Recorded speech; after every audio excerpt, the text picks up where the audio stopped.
कांग्रेस प्रदेश सदस्य वक़ार रसूल वानी ने कठुआ में एक अवामी इजलास से खिताब किया। उन्होंने बीजेपी पर हमला किया। वक़ार रसूल वानी ने कहा कि बीजेपी हर किसी को लड़ा रही है, नौजवानों को रोजगार नहीं मिल रहा है, कारोबारी परेशान हैं। उन्होंने कहा कि बीजेपी लोगों का ध्यान असल मुद्दे से हटाना चाहती है।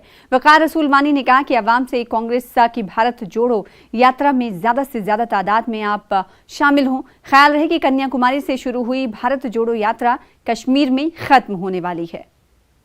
कश्मीर के सदर बनने के बाद वक़ार रसूल वानी आज कठुआ पहुंचे हैं। एक यहाँ पर इजलास को इन्होंने संबोधित किया है। इस तरह का जनाधार बढ़ा रही है कांग्रेस। आप देख रहे हो, वर्कर अपनी जगह है, कार्यकर्ता कांग्रेस में जहां हम जाते हैं हजारों की भीड़ जुड़ती है। पहले कटरा गए, हजारों की तादाद में लोग थे।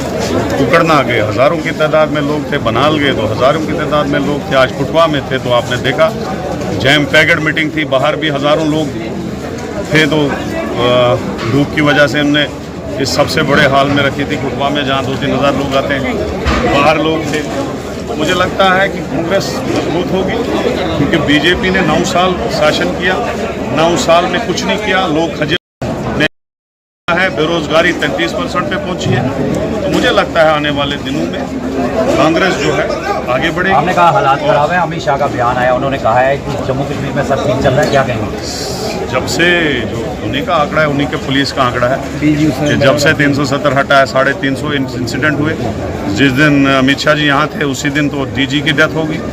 क्यों हुई, कैसे हुई, बात ही खाए। उसने तो खंडन भी नहीं किया कि डीजी गुजर गया यहाँ पे, उसने बात भी नहीं की। क्यों नहीं की? फिर तो बोलना था ना डीजी की डेथ कैसे हुई। तो ये लोगों को बेवकूफ़ बना रहे हैं बीजेपी वाले। कहाँ टेरर इंसिडेंट्स कम हुए? रोज तो होते हैं, कभी पुलिस वाले मर रहे हैं, कभी कास्ट मर रहे हैं। कौन? वो बेचारे प्रोटेस्ट में जो हमने लगाए थे कश्मीर में, वो सारे प्रोटेस्ट में क्या मांग रहे हैं। उन्होंने कहा कि 3 परिवारों ने बर्बाद कर दिया जम्मू कश्मीर। देखो, वो कहने वाली बातें होती हैं। वो होम मिनिस्टर हैं, उनको शोभा नहीं देना चाहिए। कांग्रेस ने ही इस रियासत को संभाल के रखा था। कांग्रेस की वजह से ही आज जम्मू कश्मीर हिंदुस्तान का हिस्सा है। ऐसी बात नहीं। बड़े दिग्गज नेता गुलाम नबी चले गए, कितना फर्क पड़ेगा? कुछ नहीं फर्क पड़ेगा, वो खुद ही खजल होंगे। देखते हैं चुनाव किस तरह देखते हैं जम्मू कश्मीर के? देखिए, हम कैंपेन में अब शुरू हो गए हैं। इंशाल्लाह मुझे लग रहा है कि कांग्रेस जो है सबसे मजबूत पार्टी।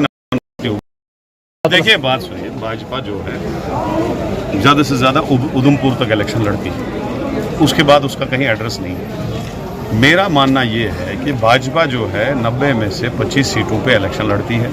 उन 25 सीटों पे भी लोग तंग आ चुके हैं। उन्होंने पंडितों को बेवकूफ़ बनाया, उन्होंने डोगरों को बेवकूफ़ बनाया। उन्होंने जो वादे किए थे लोगों के साथ, नौकरियां देने के, बेरोज़गारी ख़त्म करने के और जम्मू को तरक्की करने का, अब देखो जम्मू में हुआ क्या अभी तक। स्मार्ट सिटी कहाँ है, कौन सी तरक्की हुई? तो लोग जम्मू के भी तंग आ गए हैं उनसे। 90 सीट